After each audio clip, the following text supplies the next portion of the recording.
Hello, everyone. Daniel Gillman back here, kicking off the Minnesota subregion with what should be a fantastic first match of this subregion. It's Georgia Tech, last season's NIVC champs, up against Lipscomb out of Nashville. And I'm joined now by the voice of Georgia Tech volleyball, Kirk Hoyt, down in Atlanta. How you doing today, Kurt?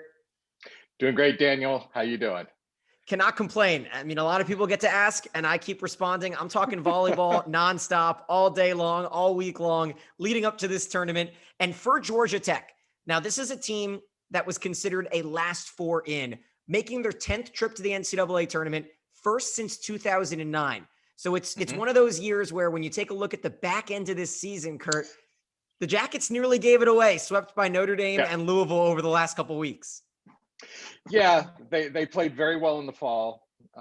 They swept Florida State in the fall season, where they took the ACC, divided it up into 3 5-team pods, and then you did back-to-backs against the other 4 teams in your pod, right?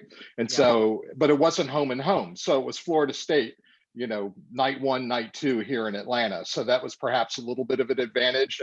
And those were probably the best wins for Tech over the course of the season. But you're right, when they got to the spring, they did not beat anyone who was ahead of them in the standings between Pitt and Notre Dame and Louisville. And when you get to that last weekend and you got Notre Dame and you got Duke, and a win over Notre Dame would have, everyone would have certainly sealed the deal. But yes, it was a very nervous selection Sunday from that respect. And it wouldn't surprise me to find that Tech was the very last team that got an at-large bid in this tournament. And if you do the S-curve on the seedings, that probably plays itself out exactly right, that of the at-large teams, they're the lowest seed. And so talking last week, breaking down Utah as a 14 seed, I proclaimed that this subregion probably had the 4 teams with the combined most talent, right? You got Georgia Tech, Pittsburgh, Utah, Minnesota, and you can't discount Lipscomb. Going to be a good match, but a little bit of familiarity here. Those that might not know, this is a rematch of a 4-set win for Georgia Tech last year at home. I'm assuming you were on the call for that one. So tell me about this Lipscomb and Georgia Tech, the synergy here. What kind of tempo can we assume in this 7 p.m. match? Right, and you can't count out the top of the Atlantic Sun at all. I mean, Kennesaw State won the conference a couple years ago, and they actually beat Georgia Tech during the regular season in their championship year. And so you really can't count them out. It was a really good 4-set match, a lot of long rallies. And I expect that again when these two face off again, a lot of long rallies. Some of the offense that Lipscomb had in 2019, and it's odd to think of 2019 as last season, but it is. But they lost some of the offense they had, but their coach is really good at Lipscomb. My daughter played for Kennesaw State. We got to see him and play. She played against him, and she has a lot of respect for him as a coach. And so you can't count Lipscomb out at all. And they've got nothing to lose, right? They're the ones that are the mid-major, right? We can make some noise in the NCAA tournament kind of thing for them. So it's a big opportunity for them, but it's a big opportunity for Georgia Tech because it's been 11, 12 years since Tech was in the NCAA tournament. They got in the first year of Tanya Johnson after she came in for Bon Szymanski. And then, it's been a drought since then. And this has been the goal of Michelle Collier, the Georgia Tech head coach, and she's finally there. It'll be, she's got a good recruiting class coming in next year. So being in the NCAA this year, after proving, in a sense, they belonged by winning the NIVC last year. And it's good to see South Dakota in this tournament as well. Those were 2 very good teams last year. And so I was really glad to see that they won their conference and made this tournament as well. Yeah, 2 teams that I think a lot of people knew were NCAA tournament caliber. Lipscomb, they're making their first trip since 2016. So a young team there. Brendan Rosenthal is who you mentioned as the head coach. He always puts together a competitive program. Samantha Rubal might be the one player that you watch out for. She was huge in the come from behind 5-set win over FGCU in their ASUN championship game. But focusing on Georgia Tech, you mentioned that Lipscomb said goodbye to a couple people from that match, but the two studs in the middle of this jacket lineup are still there, right? Brambilla Oh, and yes. Bergman are there. They won the championship over in South Dakota with 26 of the team's 46 kills in that championship match.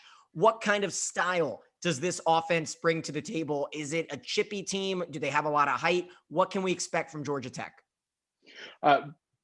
Bergman brings the height. And Brambilla, at the height, and of course she brings power with it. But Brambilla brings the ballet, if you will, the dance, right? Because she can leap. She's a great athlete, and the way they run the offense is with her and Michaela Dowd, the third pin hitter on the team. They essentially just rotate around all six, and it's almost a very international style team in that there's not a lot of substituting. It's not surprising to have them go a match, and it's the six starters plus a libero, and maybe a sort of a designated server here and there, or someone coming in when you just need to change the dynamic on the floor for a few points. And so, they both hit on the left side. They'll both hit on the right side. Brambilla will be set anywhere on the floor. Bergman, to some extent, will be set anywhere on the floor, but primarily Brambilla if they're going to go back row. And so you have to watch both of them as well as Michaela Dowd, wherever they are on the floor, because there's no telling which one of them is going to take the swing. All right, Kurt, last question here. The winner here, Wednesday, 7 o'clock. So used to the weekends. But Wednesday, 7 o'clock, takes on the 3-seed Minnesota Thursday at 7 o'clock. And we got to wrap it up. You told me to ask you about Minnesota. There's something funny going on here. Fill us all in. No. Georgia Tech back in 2003, played a classic match in the NCAA tournament at Minnesota. The head coach at Georgia Tech at the time considered the head coach at Minnesota to be a mentor, essentially, of his. And so there was a lot of emotion that went along with it. Tech had 5 seniors, all of whom had been told, you'll never play for a top 25 team ever. And so they all had this chip on their shoulders, and they were seniors, and they went out and they lost to Minnesota in 5, but the fourth set in the 30-point era went to 48. Classic. Went to 48. Barn burner. And so that was just an instant classic match. It's someone, particularly from when they talk about that era of Georgia Tech volleyball, that Minnesota match always comes up, and that's a big deal. So there's a little bit of, the selection committee knowing what they're doing. One, we'll take Lipscomb and Georgia Tech from the South, and we'll match them up again in that first round. But if Georgia Tech can get by them, well, here's Minnesota again. And it'll be like the third time they faced Minnesota in the NCAA tournament. And it's always great to play them. Someday it would be nice to beat them, but we'll see. This could be the day, in a year of wacky stuff, 2021 could be it. Fantastic tidbit, Kurt. Thank you so much. Thank you. He's the longtime voice of Georgia Tech volleyball, Kurt Hoyt. We're going to head up to Nashville and talk Lipscomb on the other side of this matchup. From Atlanta over to Nashville, let's talk Lipscomb on the other side of this matchup. I'm here with student radio broadcaster Spencer Boehme. He was on the call for all of the ASUN championship for Lipscomb. Spencer, thanks for joining me. Hey, thanks for having me. Appreciate you. Let's dive in. Let's just dive right in, take a big chunk out of this matchup. I think this is going to be one of the best first rounds. Georgia Tech, a team that kind of limped to the finish line. Lipscomb, on the other hand, a very strong finish. What did you see from them in the ASUN tournament? Yeah, no, absolutely. Each game was more and more challenging, I would say, for Lipscomb. First off, they did something weird in the ASUN this year where they divided it into divisions, north and south. So on the north side, you had Lipscomb, Bellarmine, UNA, and Liberty. The south side, you had all the Florida schools. I forgot to mention on the north side, there was Kennesaw State as well. So they had Lipscomb against Bellarmine, the 4 seed in the first round, because Lipscomb was the 1 seed. We swept them 3-0. Second round, we beat North Florida, but it was 3-1, and it was a much closer game. We play an FGCU team that we hadn't seen all season long. So we didn't know what to expect. We had beaten the other best team in our division, Kennesaw, in a 2-game slate during the regular season, but we hadn't seen FGCU, and that was a big challenge for the Bisons. Hadn't seen them all year. FGCU came out playing hard. There were multiple sets that went into extra points, as I like to call it, beyond 25 points or beyond 15 points. And the fifth set, we were down 14-13, went on a 3-0 run and won the game on a 16-14 fifth set. So it was a very good game. The only game all season long that the Bisons have played that has gone to 5 sets. Everything's been 3 or 4 so far. That's a great stat, and that's definitely an opportunity to prepare you for the tournament. Coach Brandon Rosenthal makes it to the NCAA tournament for the first time since 2016. It's been a conference that a lot of teams have lost to Florida Gulf Coast, right? It's been a Florida Gulf Coast dominated last few years. I think you undersold it though, right? It was 8-7 FGCU in the fifth. Then you see FGCU and Courtney Van Loo, someone who stood out in the 2019 tournament. She helps them take an 11-7 lead. Lipscomb storms back, ties it at 11-all, trails 14-13, leads 15-14. And then Garrett Joyner, the Purdue transfer, picks up the match-winning kill for Lipscomb. They will, I don't want to say, rely heavily on one aspect. Walk me through what the real game flow strategy is from a Lipscomb perspective.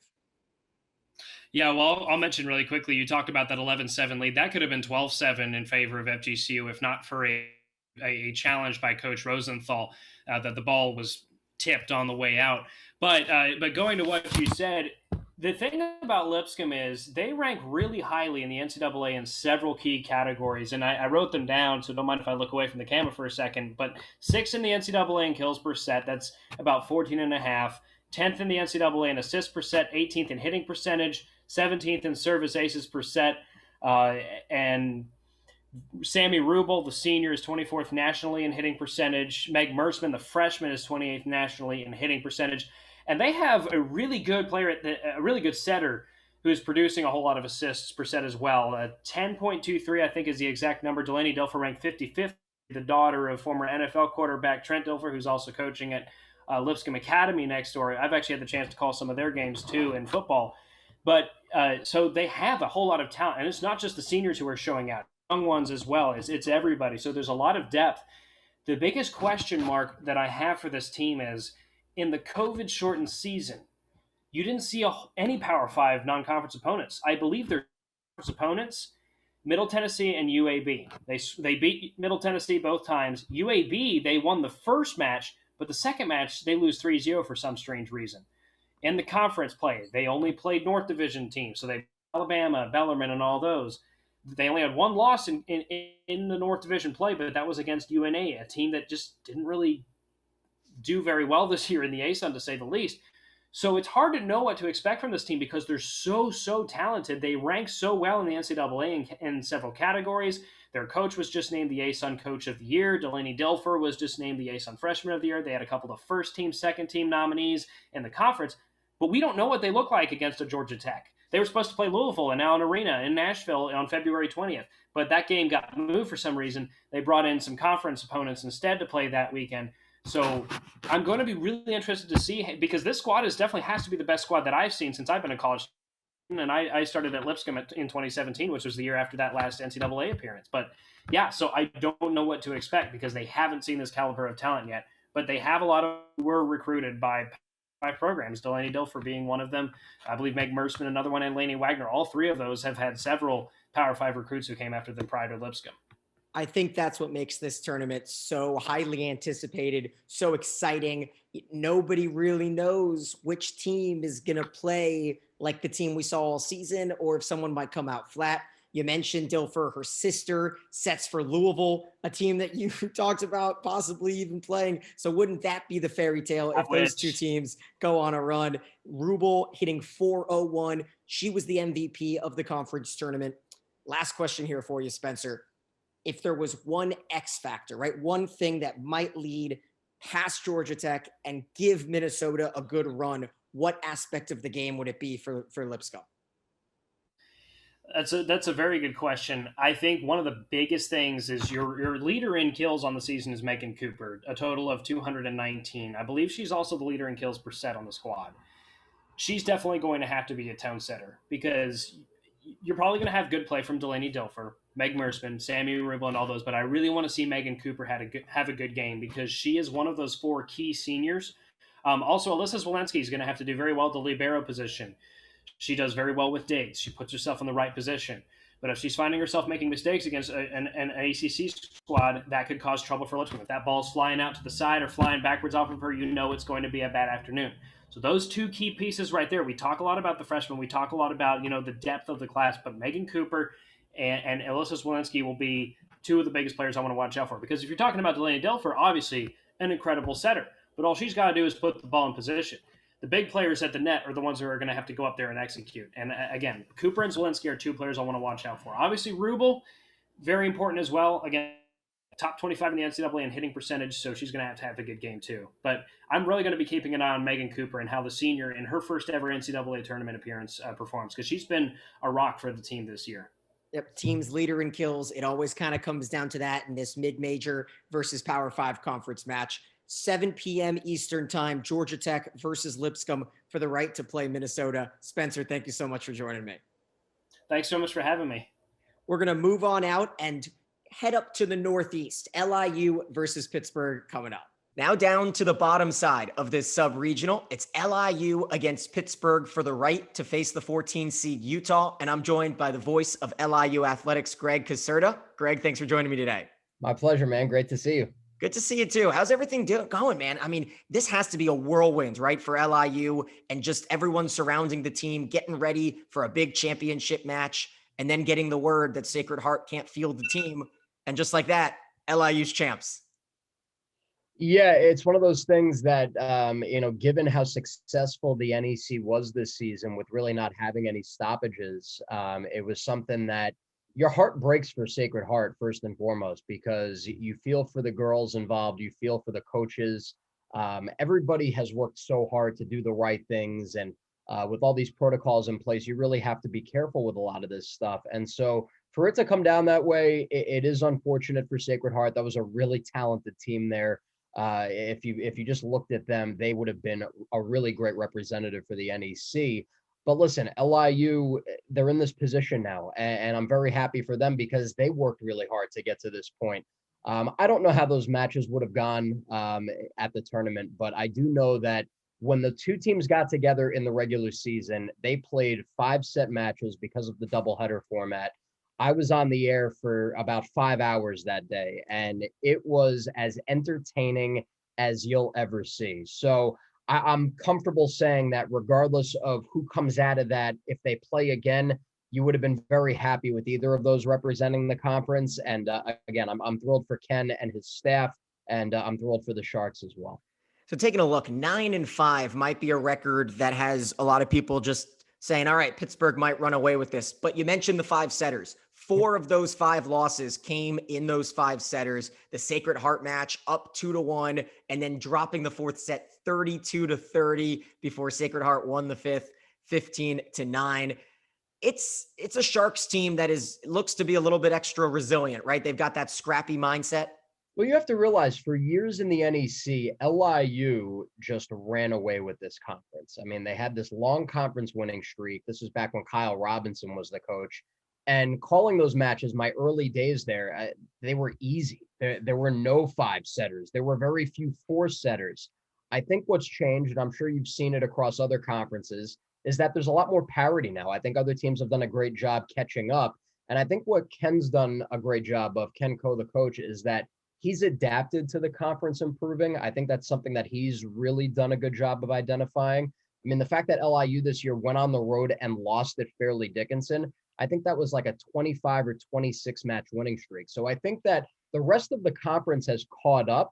And so you see these 5-set matches, and yeah, it doesn't sometimes look pretty. You expect your NCAA teams to just run away and win all these straight setters, and it doesn't work that way sometimes. And I think if you ask a lot of coaches, they tell you that the 5-set matches do build character. I think there's no question about that.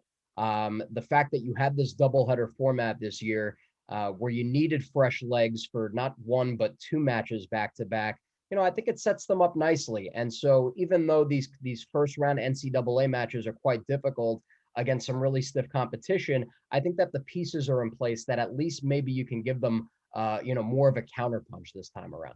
Yeah, definitely battle tested. The Sharks making their 12th trip to the NCAA tournament, first since 2017, where they fell to Washington. But they're the only team in Northeast Conference history with a win in the tournament. They beat Cornell in the first round back in 2005. Now, Greg, fill us in. Who are some players that we want to watch out for? Who are some maybe X factors on this team that could step up and possibly put a scare into the Panthers? One thing that they've always had is that they know how to get good liberos, and they know how to get them in, start them as freshmen, and then develop them. So you look at Anastasia Scott, she's the defensive player of the year in the Northeast Conference. On the outside, Carolina Nova, Jovana Stakovic are as good as it gets. They were both first team all conference selections. And I think one of the keys for them this year, it was having that depth down the middle. I thought that their middle blocking this year was a lot better than it had been in years past. And Miranda Strongman is really, really talented. She's one of those that obviously her primary focus is to get up there and play some defense. But when she decides to turn it on offensively, she can really get going and use the middle of the floor. So you look at the four of them, they're all conference performers, but for me, Anastasia Scott is the libero. She knows how to stay out of the way. I think that's the best thing you could say. Somebody that doesn't really step in. She just kind of does her job and it's nondescript. And then again, Miranda Strongman, if they can use her as their third attacker and have her use the middle of the floor, definitely gives them a much better chance to generate some offense. Scott, 5.7 digs per set, top 15 in the nation as well. So last question here for you, Greg. In terms of a game flow, right? You've watched their matches. What needs to happen? Is there a certain thing that needs to go LIU's way in this upcoming Wednesday night in order for them to pull off the upset? Yeah, I think for them, it's their service game, to be quite honest with you. For the last few years, they really didn't have a strong service game. It just wouldn't generate a whole lot of points, and then they wouldn't keep the serve, which is where you see a lot of these swings in these matches. So I think this year it was definitely much improved. I think if they can generate a few aces and hopefully hold the serve, I think that's the key for them. Because you know what you're getting on the outside. You know that your top two attackers are going to be there. Down the middle, I think if you get somebody to complement Miranda's blocking ability, that would obviously serve them well. But yeah, I'm going with the service game. I think that's going to be the number one priority for them to go on a little bit of a run. All right, I think the one challenge is going to be finding something to do all day. It's a 10:30 p.m. first serve between LIU and Pittsburgh. Greg Caserta, the voice of LIU athletics. So we got the coffee, bro. Thank you so much for joining me. My pleasure, man. Stay in touch. No doubt. We're going to head up and wrap up this sub-region with Amanda Silay up in Pittsburgh. Wrapping up the sub-region that is Minnesota and Utah's is Pittsburgh. Pittsburgh will take on Long Island. We just chatted with LIU a few minutes ago, and now we've got the color analyst for ESPN over in Pittsburgh, Amanda Silay. Amanda, how you doing today? I'm great. Thanks for having me. No doubt. It's always great to get someone who is not just at every match, but really that analytical mind, the former player in you that can help us break down what makes Pittsburgh so dangerous. Because this is a team that is just one season removed from that miraculous year where everyone was, expecting that it could possibly be Pittsburgh going to the Final Four in their hometown. Never seems to work, as you could ask Minnesota a few years ago. They fell to Cincinnati in the second round, but reloaded. Nday is back along with Lund. They're two-star players, but who really, helps supplement this attack for Pittsburgh?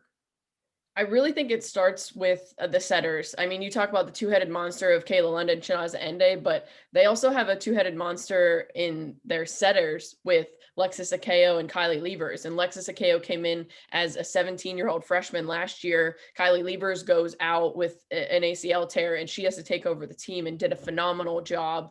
But now they have both of them, and they really are almost two completely different setters. I mean, you look at Lexis Akeo, a little bit smaller, but great hands, great feet, gets to the ball. And then Kylie Levers, who's 6 feet tall, kind of more of that net front presence. And it really starts with them and how they're able to propel the offense. And I think they really have come into their stride in the spring, going 12-0, undefeated in this second half of the 2020-2021 season.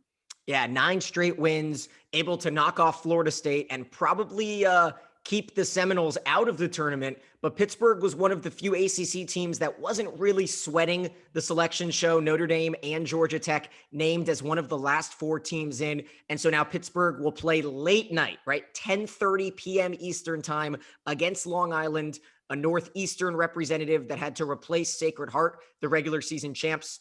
When it comes down to Pittsburgh, what do you see as, the chink in the armor? What could possibly be a weakness for this Panthers team?